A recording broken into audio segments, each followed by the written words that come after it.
Hello, everyone.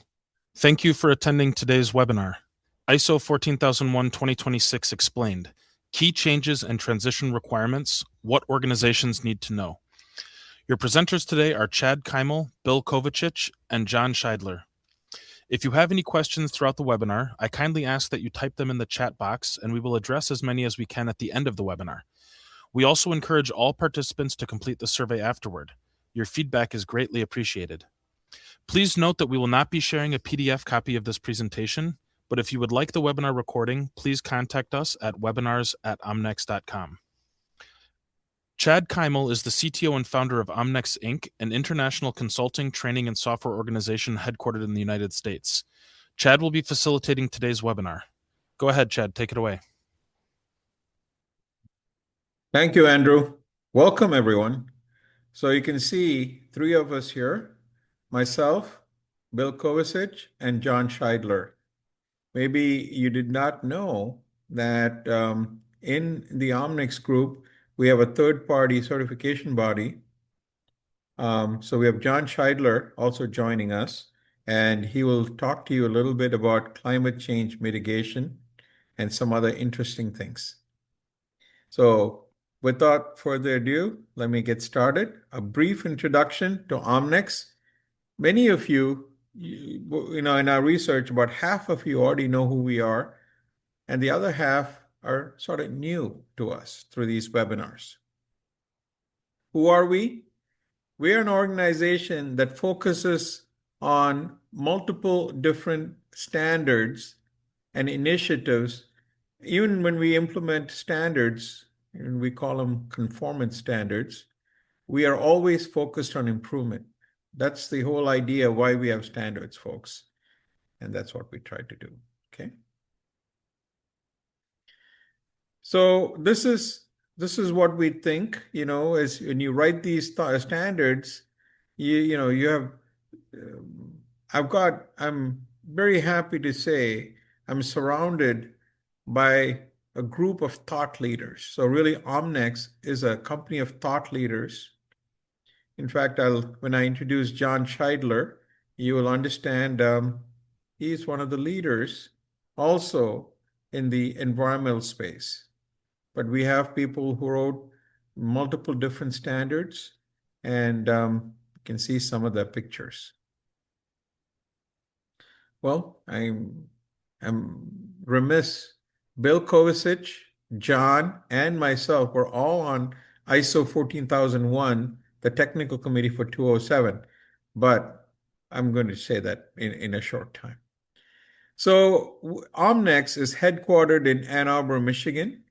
We are very global. We are, our headquarters in Europe is in Berlin. In India, it's in Chennai, and in China, Shanghai. But we have multiple different offices. We have 4 offices in China, and I think 5 offices in India, so which we have sort of not counted into the 12 global offices. So we have 900 employees in about 30 different countries, if you didn't know. So look at Omnex. We got this way, and it started by helping Ford Motor Company in the emerging market strategy, and then the semiconductor industry. I'm not going to this. Some of you may have attended our ISO 9001 webinar. I think we did it a week ago or week and a half ago, and saw a whole different resume for myself. I've had 40 plus years in this industry, so you can see this is a little bit of the work I've done in environmental. Working with John was actually the head of our TC 207 climate change group for the U.S. technical technical committee, and I was a part of his team for 14068, and which is the carbon neutrality. And right now, John has given the leadership for that committee now. He actually worked there something like 14 years, and it was time probably to step down on that. So, but we are both very active in 14060, which is net zero. And of course, the topic of today, 14,001. Bill, you know, has got many different accomplishments. He's got a leadership role in Technical Committee 176, but also represents us in 207 and and ISO 45001, which is health and safety. Is that PC 283, Bill? So PC 283. You can see a number of different ISO awards he has won, but so has John. John has been with the TC 207. In fact, he was very active with NSF as a um, lead auditor for many, many, many years, auditing multiple different standards. But just to tell you, he serves as a U.S. expert on Technical Committee 207, focusing on, if I'm not mistaken, John, you helped write with, of course, the U.S. Committee 14064, which is the greenhouse gases. All of them, 14066, 14067, and then right now actively participating in 14060, which is in a draft international standard, which is coming out. All right. This is a little bit on John's group, the third-party registrar, and you can see there's two different accreditations they have. They have a product accurate certification for ISO 26262, SOTIF, and cybersecurity. And then, of course, FuturePass, it's the older certification that they have. It's verification and validation of greenhouse gases. All right. So just for you to know, these are all the different training courses we actually do as Omnex adds on sustainability training. All right. So let me just hit a few of these. We're going to talk about the status of 14,001, 14,001 changes. And let me just, all these are part of the changes. I'll actually come and talk to you about Annex A. John will talk to you about climate changes in 14,001. And then Bill Kovacic will come back and finish. All right. With that, let me turn things over to Bill Kovacic. Bill? I'll go ahead and share my screen. Well, I'll just say 9001 was a final draft. The 14,001 is actually being released as a IS. Go ahead, sir. That's correct. So ISO 14001, its current status, it has been released as an international standard back on April 15th. This replaces ISO 14001 2015. It includes the climate change amendment that was released in 2024. And organizations, we'll talk about this a little bit later, but organizations will now have until April 15th, 2029. So a 36-month transition period in order to become fully compliant with the requirements of 14,001 2026. So that's where we are at with the 14,001 standard. Now I'm going to talk about some dominant themes in 14,001, changes that you'll see throughout the document. We'll mention them once rather than repeatedly talk about them throughout. So first of all, on the dominant themes, a lot of the changes in the text were to align with the harmonized structure. ISO is redoubling their efforts to make management system standards harmonized so that it's easier to integrate them all together as an integrated management system as opposed to disparate and separate management systems for quality, environmental, health and safety, information security. So a lot of the changes that you will see is to make more common the language between the standards. As I mentioned, the Amendment 1 issued in 2024, which talks about climate change, that has been fully enveloped into the standard now. So it's not really a change, it's just bringing that into the body of the standard.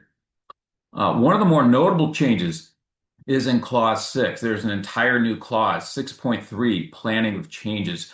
It now requires organizations to fully plan what changes they want to implement to their environmental management system, to anticipate unintended consequences and deal with them appropriately, and to make sure that those changes are fully vetted before we go in with the change. And then finally, the other dominant theme you will see is enhanced guidance. There have been a lot of notes added or refined throughout the standard to guide organizations in the intent of what's behind the requirement, so that organizations can more fully effectively implement these requirements. Annex A was also revised. Annex A was a guidance portion of that standard. It is also revised for enhanced clarification as well. So those are the dominant themes that we'll be talking about throughout the day. Now, wording changes throughout the text. Again, these are changes that appear in multiple locations. We'll just mention them once.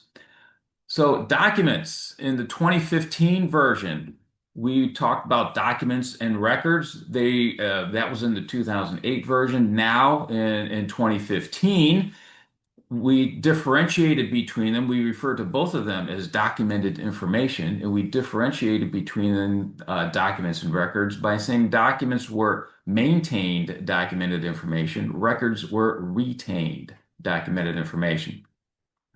That language has now been enhanced further. When we refer to documents, we're talking about something that is available as documented information. So procedures, work instructions, other informative documents, they must be available as documented information. When we talk about records, the phrasing we're using now is documented information to be available as evidence of. So your key phrase there is as evidence of, showing evidence that what was planned was done. Okay. The reason for that migration in wording is because some languages into which ISO 14001 was translated did not differentiate between maintain and retain. They used the same word. So for those languages, it was unclear when we were talking about documents versus records. So we've corrected that, and we now refer to them in this manner. The key phrase again, as evidence of, refers to a record. Also, throughout the standard, where it used to say this international standard, it now says this document. Very benign change. And also, fulfill is replaced with the word meet. So, again, a benign change, but some of these changes, again, align with the harmonized structure. Now, we will talk about the key changes and additions within the standard itself, starting with the introduction in clause 0. At the end of the second paragraph, a sentence that emphasizes the negative impacts to the environment not only has environmental consequences, but could also expose the organization to several risks, financial risk, loss of business, reputational risk. So it kind of drives the point home how environmental stewardship is it can really impact an organization. Then at the end of the third paragraph, it talks about an organization being able to respond to the needs and expectations of interested parties, such as customers and the community, and to meet compliance regulations. Again, just to re-emphasize that point. And then some of the discussion was moved from the introduction to the annex, where it was better suited as guidance information. Clause 3 It now includes a reference to the ISO online browsing platform and the IEC Electropedia for terms and definitions. Okay, so additional sources for that information. We've had some adjustment to some of the definitions listed in Clause 3 as well. First of all, definition of policy was added. That is to complement environmental policy. And this is, again, part of the harmonized structure. Management system standards now have 20 common definitions that will be shown in Clause 3 of every management system standard. Policy is one of those 20 definitions, so that was added. We've also removed some definitions. We removed the definition of risk that has been folded into another term that is defined in Clause 3, and that's risks and opportunities. And we've replaced the definition of outsource with externally provided, again, in alignment with the harmonized structure, where we talk about externally provided instead of outsourced. 4 definitions have had notes added to them. You see them listed there: environmental management system, organization, objective, and process. Had notes to entry added in order to enhance clarity.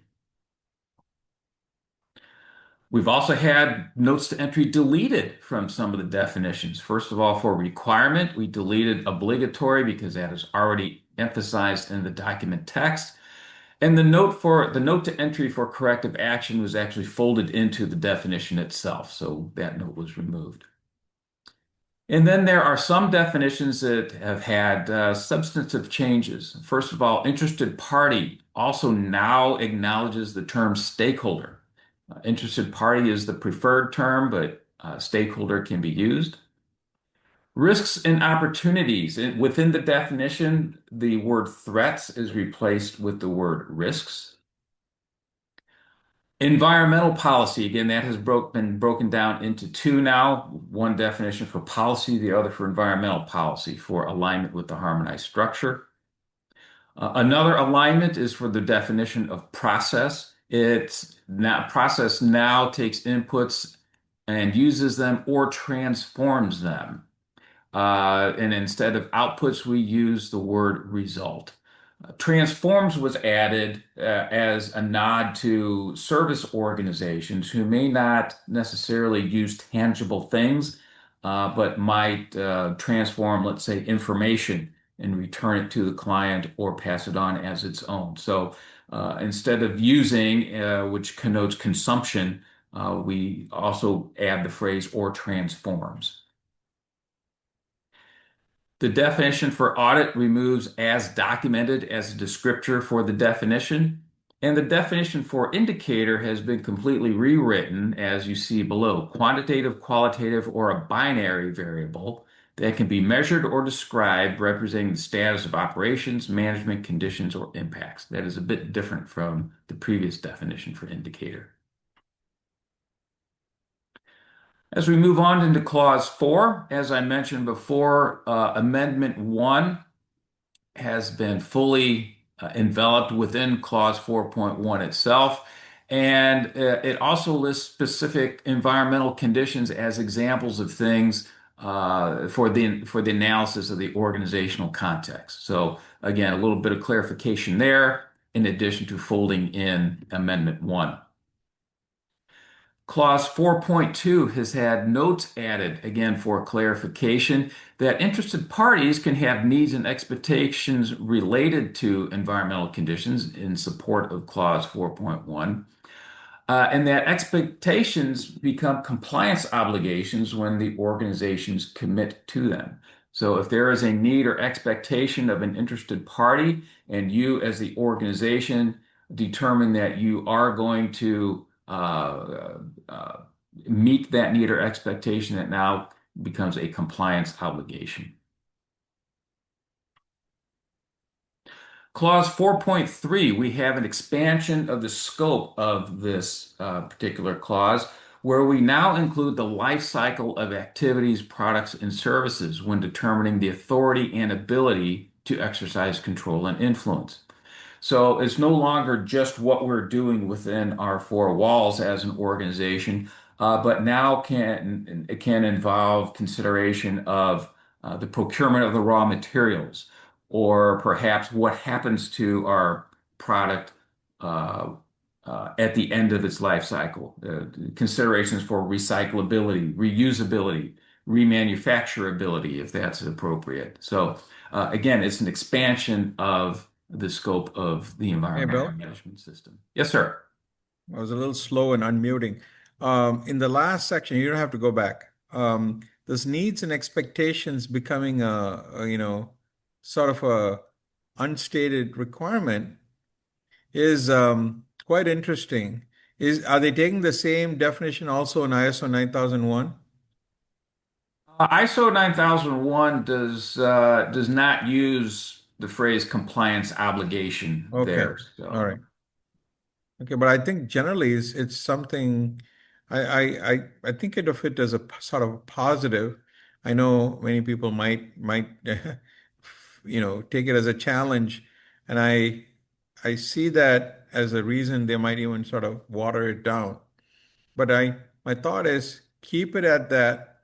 You just have to show that it just says that you have to take into consideration these needs and expectations. Not that you have to fulfill it, but you at least have to attempt it. correct. So, thank you, Bill.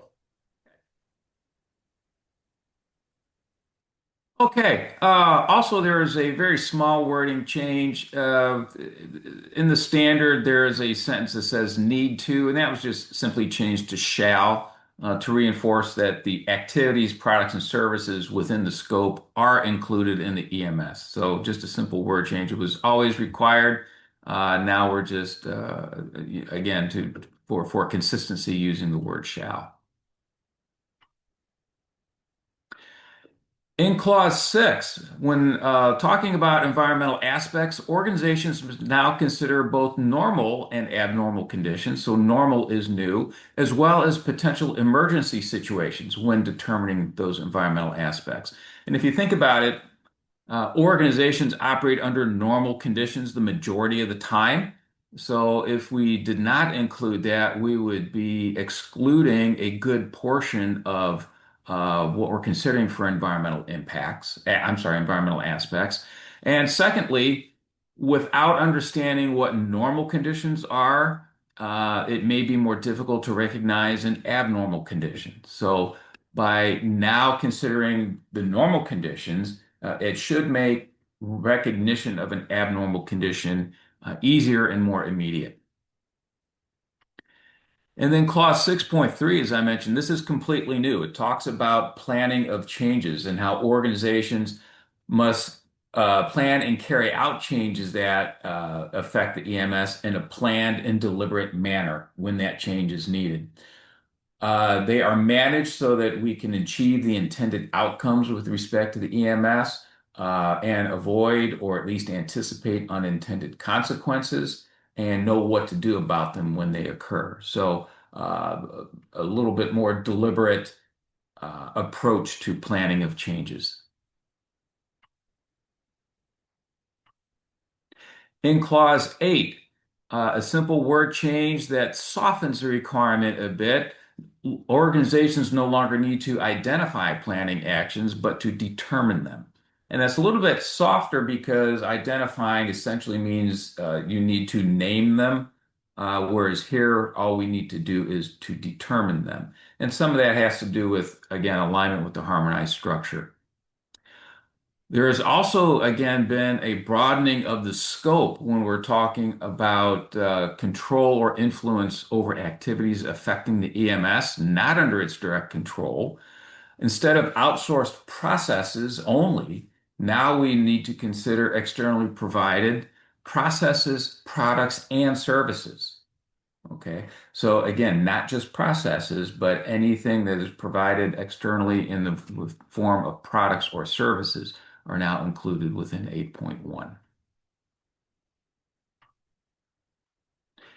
9.1.1, monitoring, measurement, analysis, and evaluation. If you were to look at these two clauses together from the 2015 standard and the 2026 standard, they may look quite different, but actually they're not.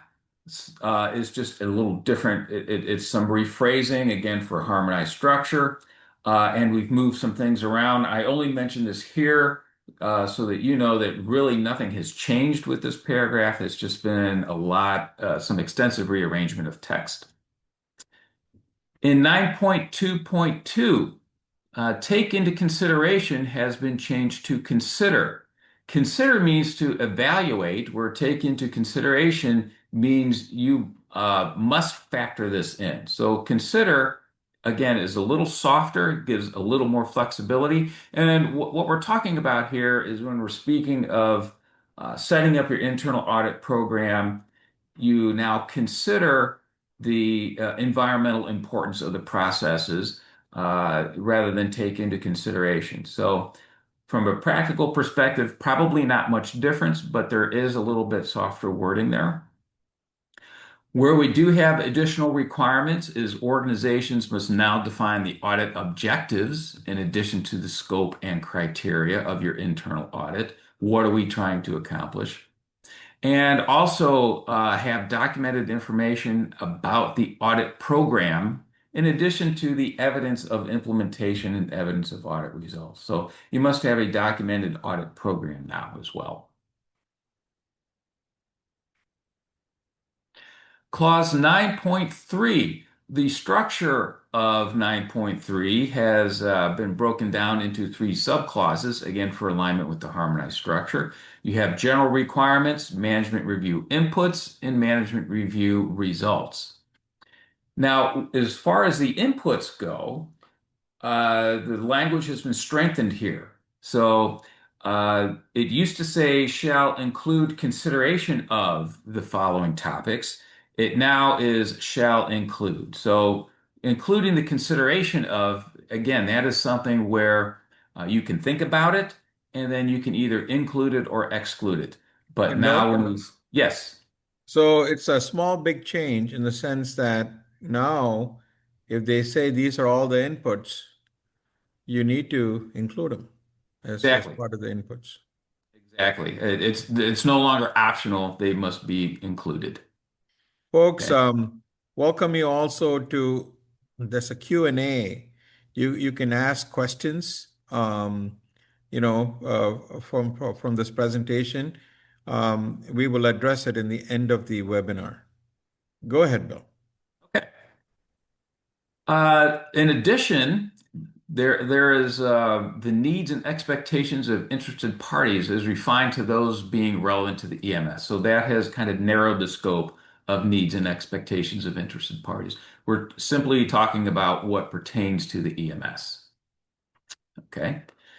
Management review results, that word has been changed from outputs, again, in alignment with the change of the definition of process. A management review is a process.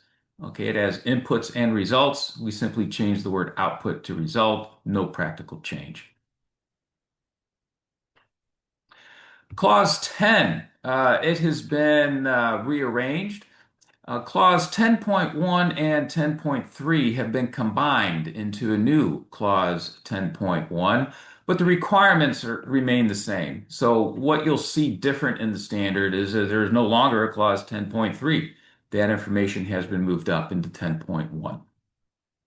And in clause 10.2, cause of the nonconformity is now phrased as cause or causes of the nonconformity, acknowledging that there could be more than one cause involved in a nonconformity. So again, it gives us flexibility. And our takeaway from this is if we had the mindset that every nonconformity had one cause, we may need to broaden our thinking and look at potentially multiple causes to a nonconformity. Okay, so that concludes the changes to the body of the standard itself.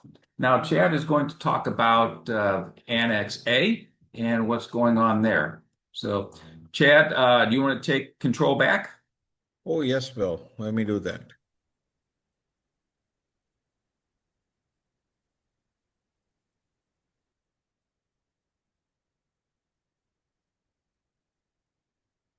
All right, folks.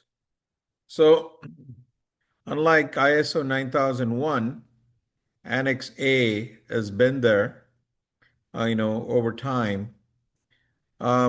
Just keep in mind, Annex A is informative only, and it's there to help organizations to understand, apply, and interpret EMS requirements, looking at the different flexibilities people need. Also, it wants to focus on performance and outcomes. It wants to make sure as we implement 14,001, we don't think of it as just something we have to check as a checkbox, but we're trying to really improve. And of course, something very near and dear to Omnex, which is integration of the EMS into the overall management system. Here they're saying into the strategy, risk management, and operations. So you'll see some consideration from us in terms of, and strategy, there's only one strategy in the organization. And you should try to incorporate that, in terms of the overall environmental strategy as part of the overall business strategy, the risk management and operations. We have some suggestions on risk management and the idea of having a overall common process for risk and so on. So, I can't cover all of Annex A, and just like Bill, we had to summarize it. And I will talk about at least the impact life cycle consideration in terms of the aspects and how. And the question would be, is that only a recommendation or is it a requirement? Okay. In the sense, if life cycle consideration is a requirement, we'll have a little discussion on it. We'll have John Scheidler talk to us about impact of climate change and risk-based thinking. Those are some of the newer concepts that you see in the Annex A. So, one thing the Annex always wants to remind us, because I see companies running out there and wanting to change what they call things because the standard calls it in a certain way. They're just telling us, look, we may change the way we call things, but you don't have to. Okay. And as long as it adequately fulfills a purpose inside your organization. And you don't need to structure the EMS, we're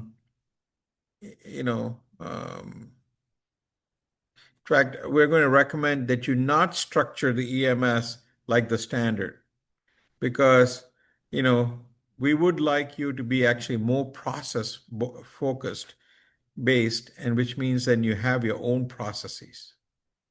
All right. Some concepts we want to clarify. The idea that any implies selection or choice. The idea of appropriate means suitable to and implies some degree of freedom. Applicable means relevant or possible to apply. Applicable means implies that it can be done and it needs to be done. So difference between appropriate versus applicable. Okay. Boy. Appropriate means implies degrees of freedom. Applicable means it needs to be done. Okay. Less freedom. Consider versus take into account. Consider, you just have to think about it, but you can leave it out. Take into account, if you see that, you need to think about, but it cannot be excluded. All right. So these are some important concepts that we should know in terms of when we read a standard. The idea of continual versus continuous. Continual occurring over a period of time with some interruptions. Continuous means just continuously happens. And we're not talking about continual improvement or continuous improvement. This is just the word continual versus continuous. A little bit more is something important to think about: outcome versus result. And you'll see this, some of the things have been changed from outcome to results or results to outcome. Outcome, um, if I'm not mistaken, Bill, is this in management review? The output? Yes, it's anytime we're talking about a process. Okay. And so management review is a process, so it would apply there. But I thought in the output part of it, you may just want to let, I think that specifically they changed the word there. Come back and let me know if I'm thinking correctly on that. So outcome is anticipated and planned consequence of implementation. Result is a specific effect or output often associated with a measurement. Okay, so it's the output of a measurement. All right. I'm not going to read all of this here, but the last one I will, but this is not a new word. Um, we, I was still teaching the ISO 14001 lead auditor course when this first came out, but it's worth remembering that who do you have to apply the standard to is persons doing work under the control of the organization. All right.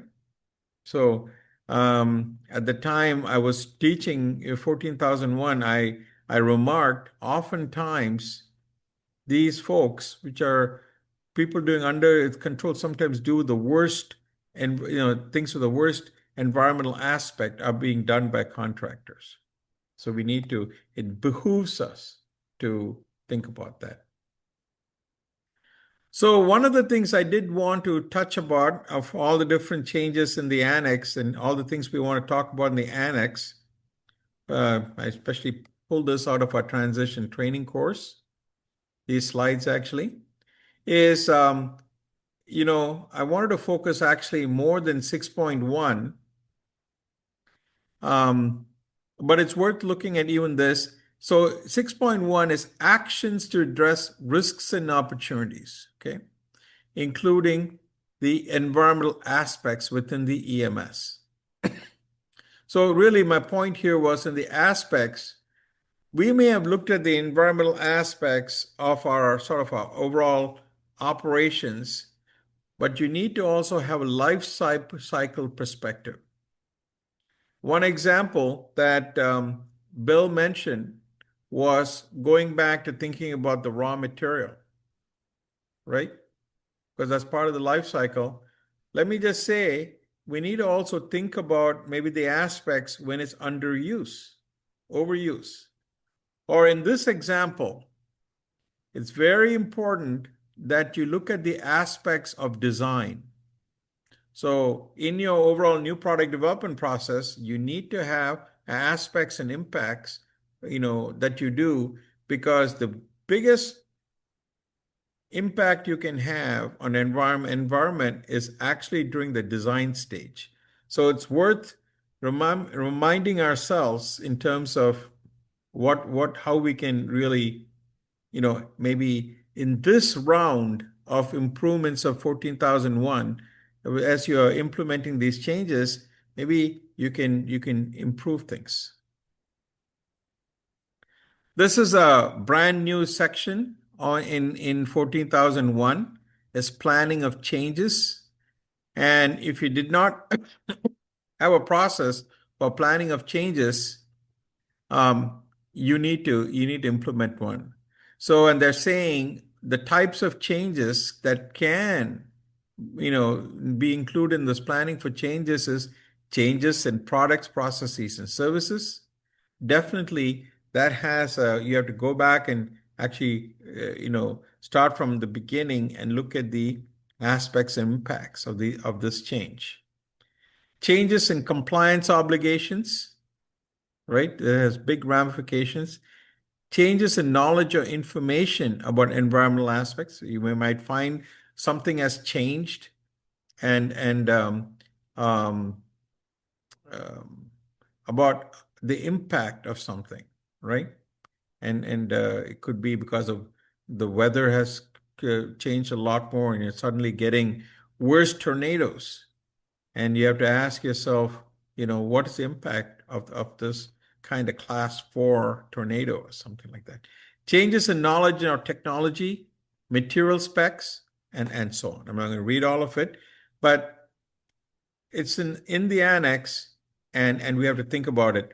The one, I'll just mention this and then we'll go on. One thing I did mention earlier, I think with the change that has happened in life cycle, okay, the in terms of how you have to think about the life cycle, is this looking at your aspects from a life cycle's perspective, is it a recommendation or is it a requirement?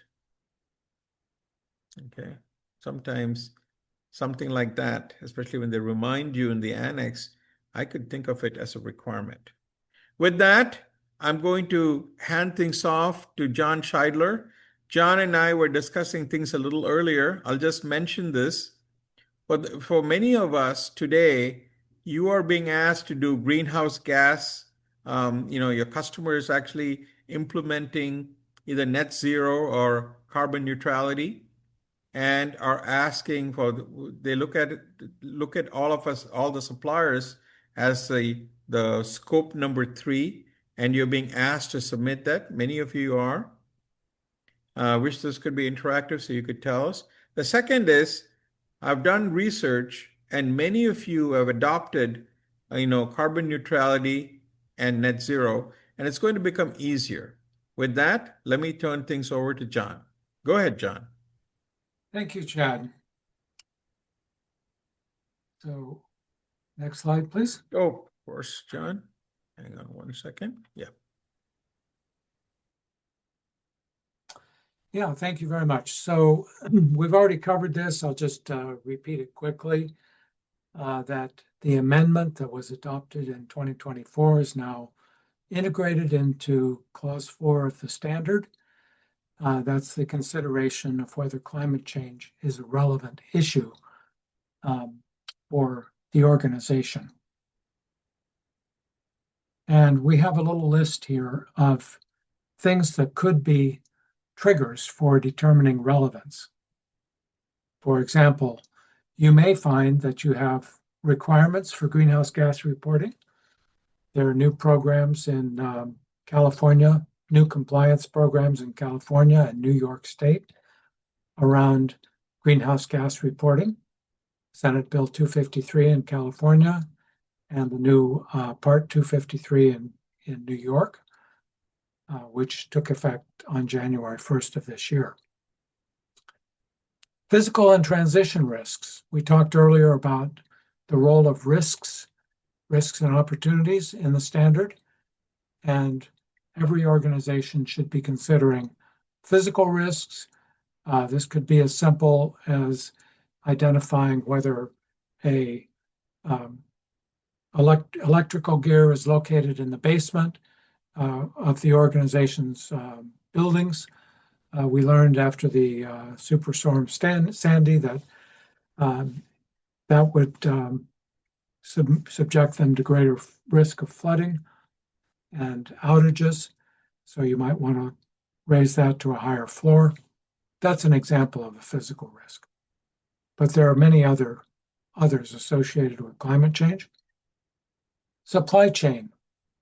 A lot of organizations are now being asked either to report their greenhouse gas emissions to their customers, because it's the customer's scope 3, and so we have new reporting obligations in many jurisdictions, and then other expectations, for example, of investors.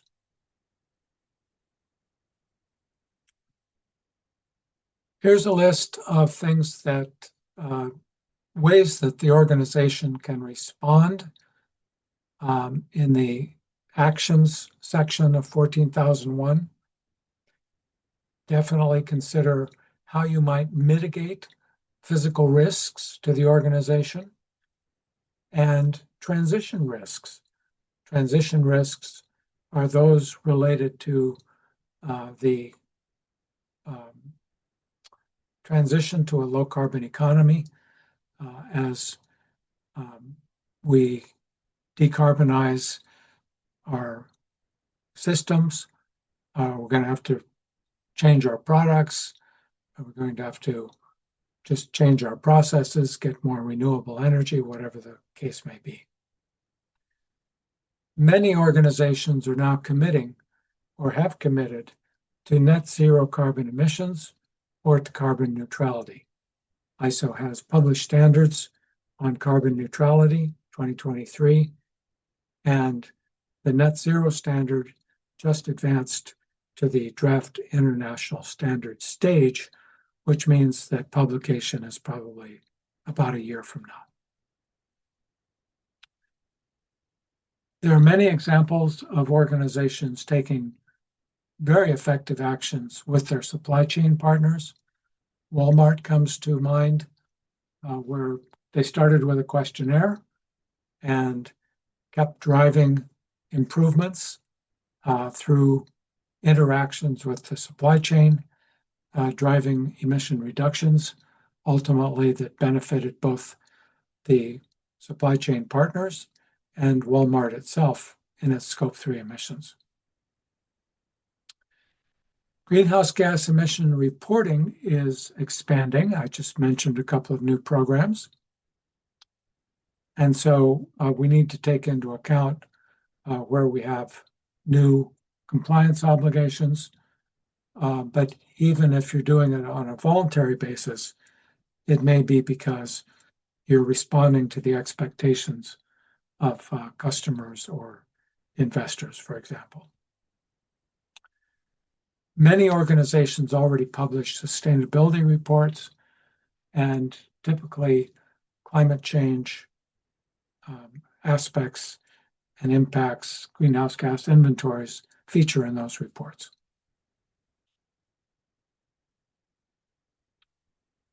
Next, please. So many of you are already quantifying greenhouse gas emissions and have been for years. There are still a few organizations out there that have not gone down this road. We have this slide just to indicate at a very high level what some steps are. First of all, you need to have leadership commitment, and sometimes that would include a 360-degree review of risks and opportunities. Select a standard for quantifying greenhouse gas emissions, and most organizations choose either the Greenhouse Gas Protocol or ISO, oops, that's a typo, 14064 Part 1. I'm so used to using Part 3 that I accidentally wrote that one. That's the verification standard. Training personnel. People need to know exactly how this works. Omnex offers training courses on this, and the key thing is to put in place a multidisciplinary team that is going to be able to work on identifying and reporting data throughout the organization.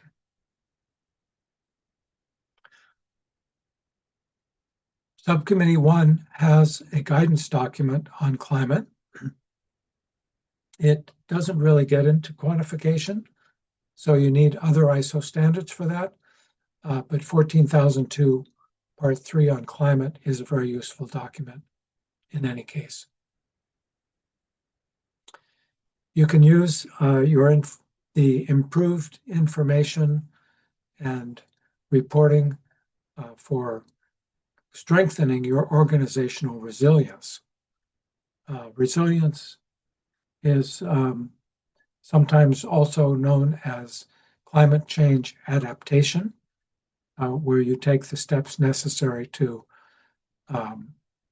anticipate and respond to threats that can occur from climate change. Next, please.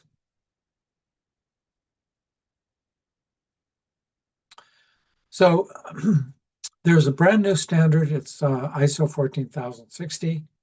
which is just released in a draft international standard version, which will help organizations become net zero aligned. This again also requires top management leadership, and the planning phase involves setting targets and identifying actions to take. There are many that you can do. Just highlight a couple here. The internal cost of carbon is a useful tool, and working with your supply chain partners, that's often where your greater reduction of emissions can be obtained. So don't overlook what you can do with your supply chain. So this next slide, which we can make that bigger, this is the idea behind climate neutrality or net zero alignment. You can see on the far left of this graph, you have business as usual in terms of your greenhouse gas emissions. You're right there at that peak level, perhaps right now. And the idea is to reduce those emissions to as low as possible, leaving only residual greenhouse gas emissions, those that cannot be abated. That's a band of emissions, and the idea in the standard is that you will counterbalance those residual emissions with greenhouse gas removals within your own boundary. In the meantime, you have emission reductions. These are sometimes known as carbon credits that you can source from existing projects in various types. They can be industrial projects, or they can be nature-based, or they can be methane super pollutant type reductions.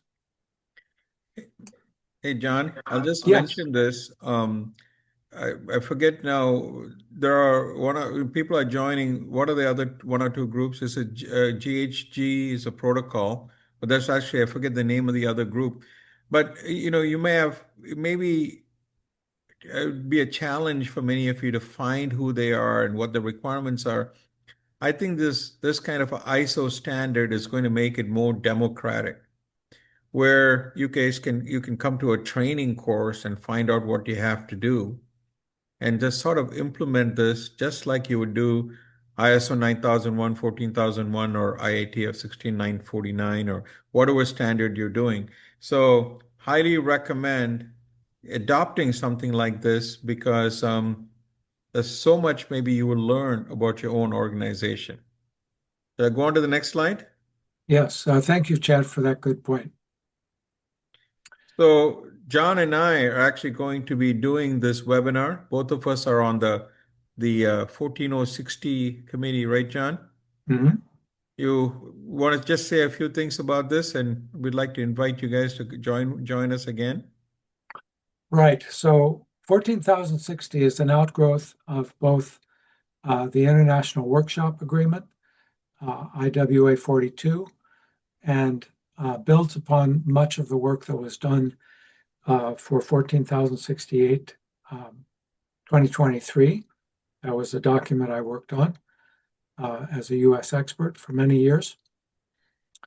And this standard is, again, making a credible alignment with the concepts of net zero that we just described. So it's in draft international standard form. That means that a comment period is open, that is open to everyone. If you want to make comments from the United States, you would join the U.S. Technical Advisory Group to ISO TC 207 and make them through that organization. Okay. All right. Thank you. Thank you, John. And Bill, do you want to present? I'll do that. Okay, thank you.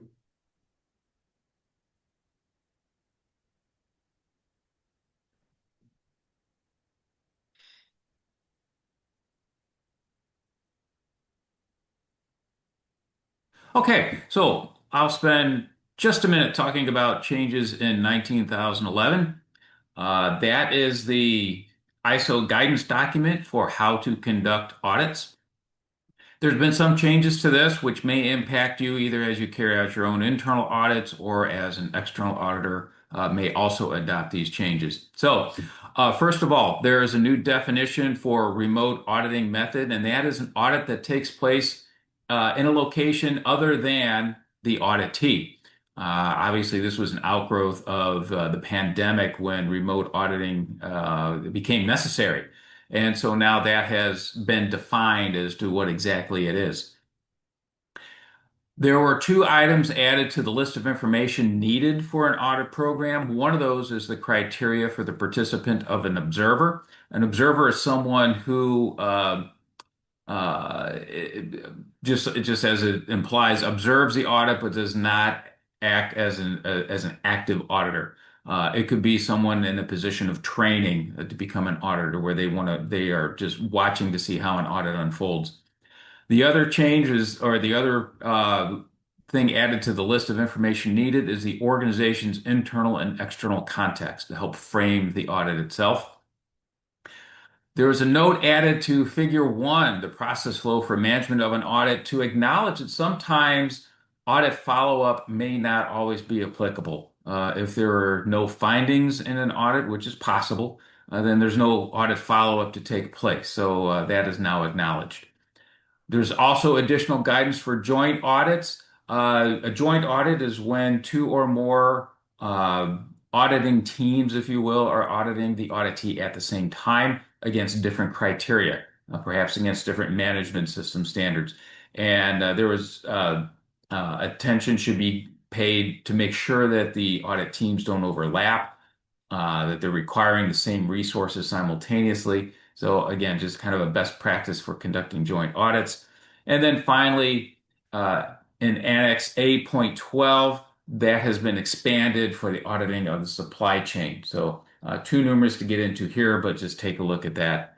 Bill, I'll just mention that the new 14,001 training that you'll see in the next couple of slides will be doing both 1911 changes, and also Exemplar came with a long list of requirements that they wanted to in terms of improving the auditor training. So this is something you'll be covering, I think, shortly.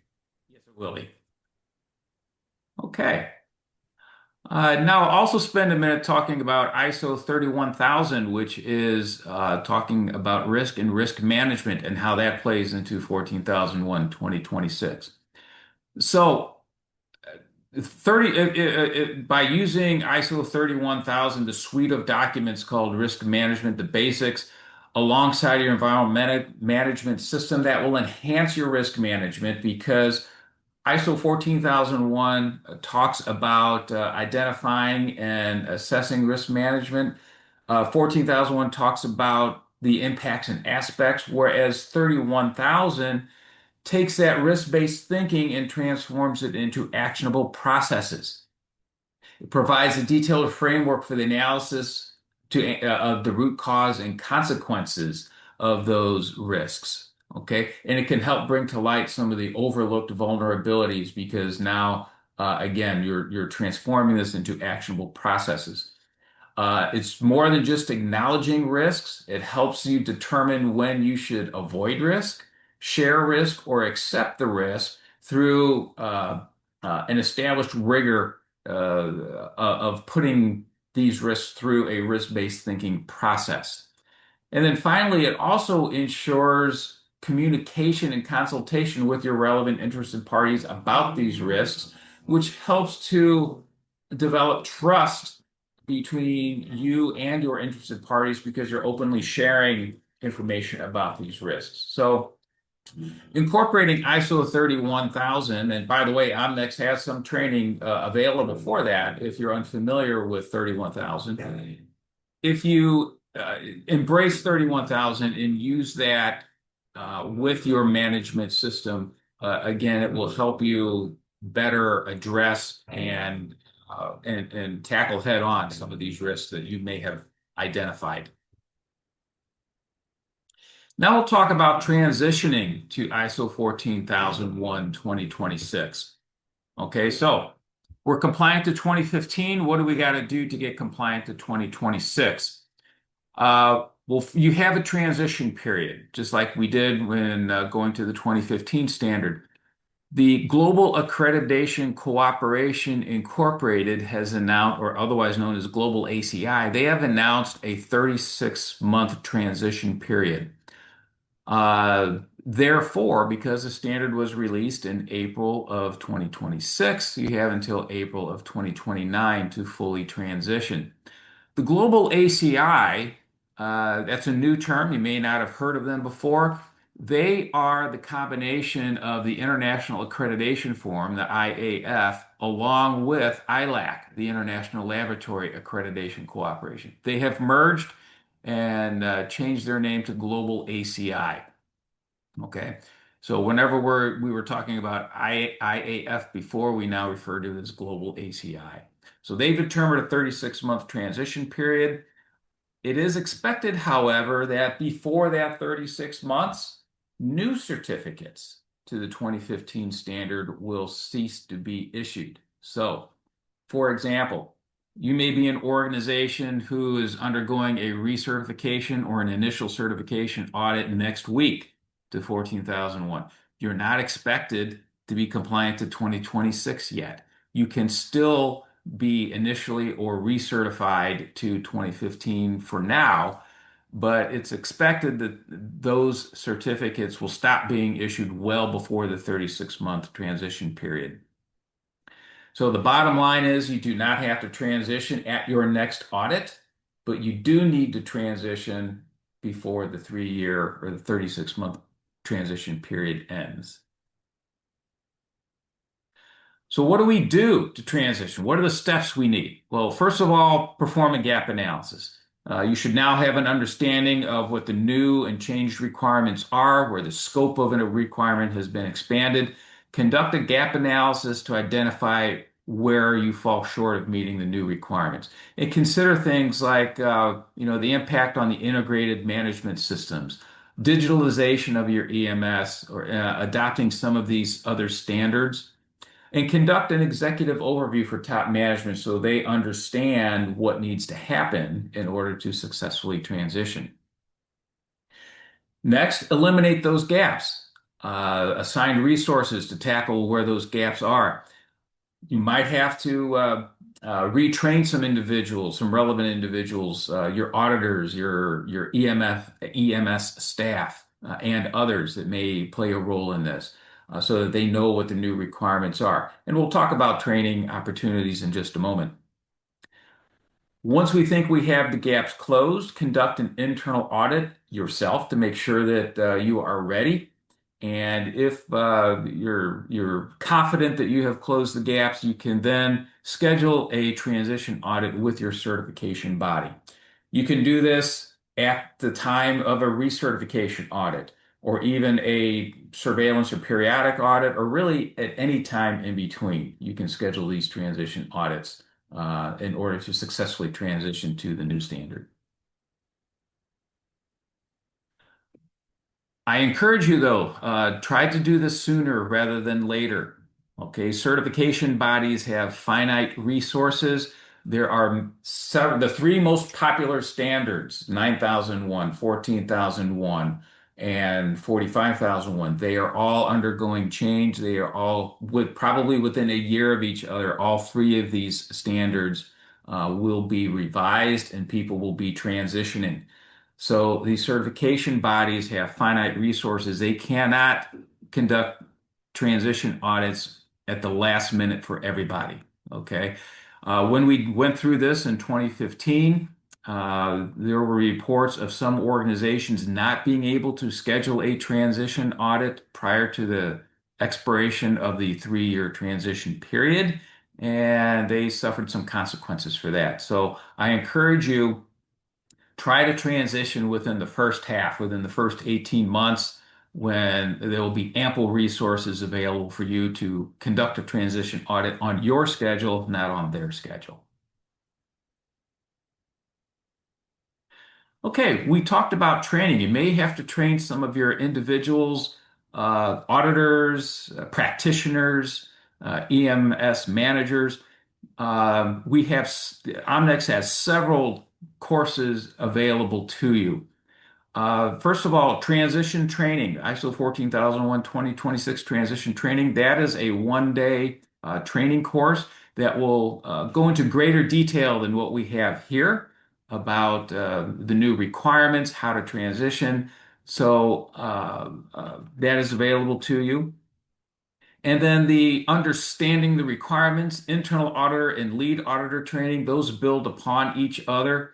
They are offered simultaneously, and you can go through just the first part of that, which is understanding, or you can go through the whole thing, which is lead auditor training. The understanding course lasts 2 days, internal auditor training lasts 3 days, lead auditor training lasts 5. All of those courses are already Exemplar Global certified to the new requirements of 14,001, the new guidance in 19,011, and Exemplar Global's requirements. So they are all ready to go, ready to be rolled out. And in fact, well, first of all, I'll talk about the transition course.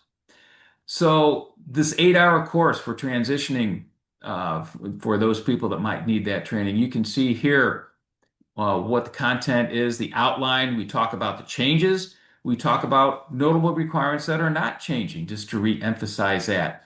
We also talk about integrated management systems, how to transition, and again, greater detail onto what's going on with 19,011 and its updated guidance.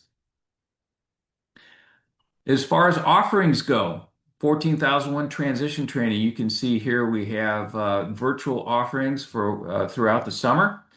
If you're interested in that, please contact Omnex or your contact at Omnex, and we can get you signed up for those.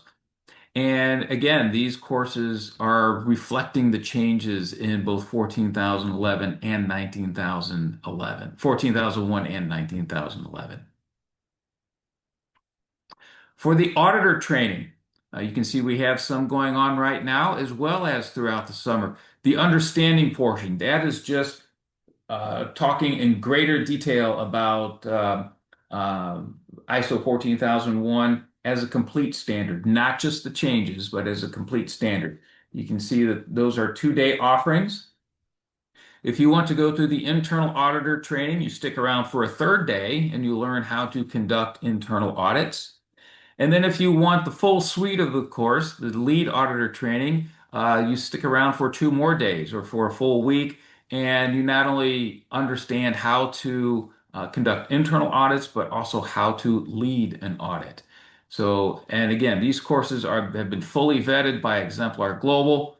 So they cover, again, the changes to 14,001, 19,011, and the changes that Exemplar Global has rolled out for their learning objectives. So these are ready to go and will be fully recognized by Exemplar Global.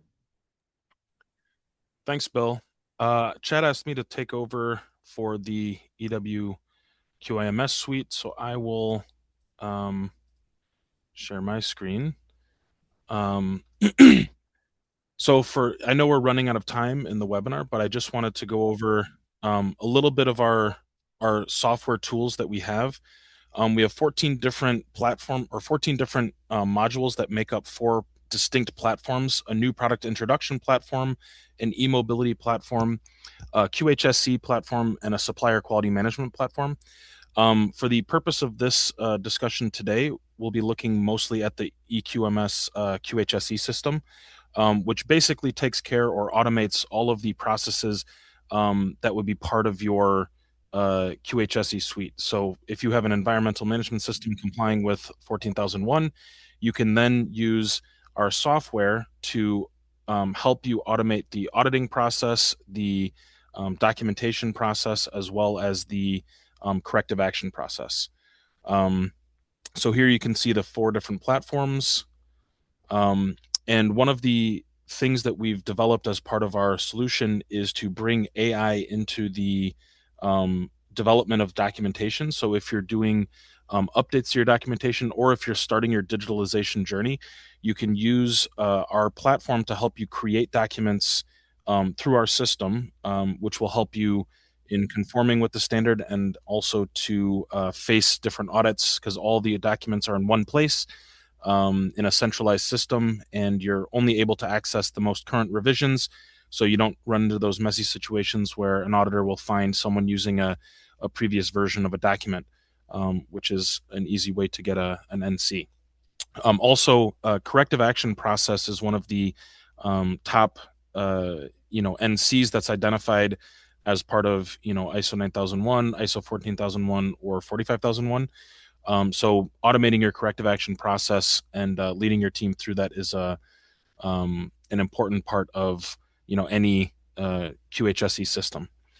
So you can see here the different AI solutions we have. For new product development, we have an FMEA validation and recommendation system. For requirements building for any product introduction, we also have a way to translate different requirements like CSRs from clients into product requirements that you would have. And then again, on the audit management and problem solving, we have AI validation and recommendation available there as well. And we have also built an agentic AI into our software. So if you are going into a software and asking, where's the document that lets me know how to do this process, it can point you to that as well. So as well as helping to develop different materials.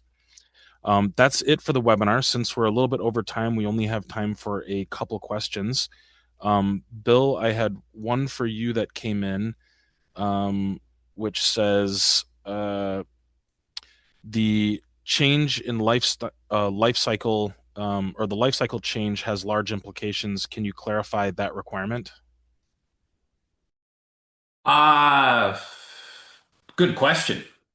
I don't know if I can provide any more clarification than what's already listed there. If you're asking me to clarify the scope and how far does this go out, again, we're talking about an organization taking that into consideration to make sure that I don't think there are any requirements pertaining to content reusability or recyclability, but that organizations should consider that, especially if designing and developing new or changed products. The material being used, the emissions that may be generated by processing it, things like that. So I don't think there are any hard and fast requirements related to that, other than to think about it when you're framing the context of your EMS. Okay, thank you. And the last question we have is, with ISO 9001 planned to be released later this year, how can a company prepare to implement the changes in ISO 14001, making sure they align and integrate with the planned release of ISO 9001 later this year? Another good question. So, keeping in mind that there is a concerted effort to harmonize these standards, that shouldn't be too much of a concern. 9001 comes out in September. So that's in what, 3 more months. It should be released as an international standard. I'm on both committees. I really don't see any conflicts between the two. As far as if you do something in 14,001, I don't think you'll have to undo it for 9001. But using the approach of an integrated management system might be a good way to do that if you're not already integrated. But I don't see any concerns there about doing something that will be in conflict between the two standards. Okay, thank you. And for everyone who's attended till the end of the webinar, thank you very much for attending. We have several more webinars planned throughout the next few months, so please check out our upcoming webinars. And if you'd like to access a copy of the recording, please email webinars@omnex.com. All right. Thank you, everybody, and have a good day.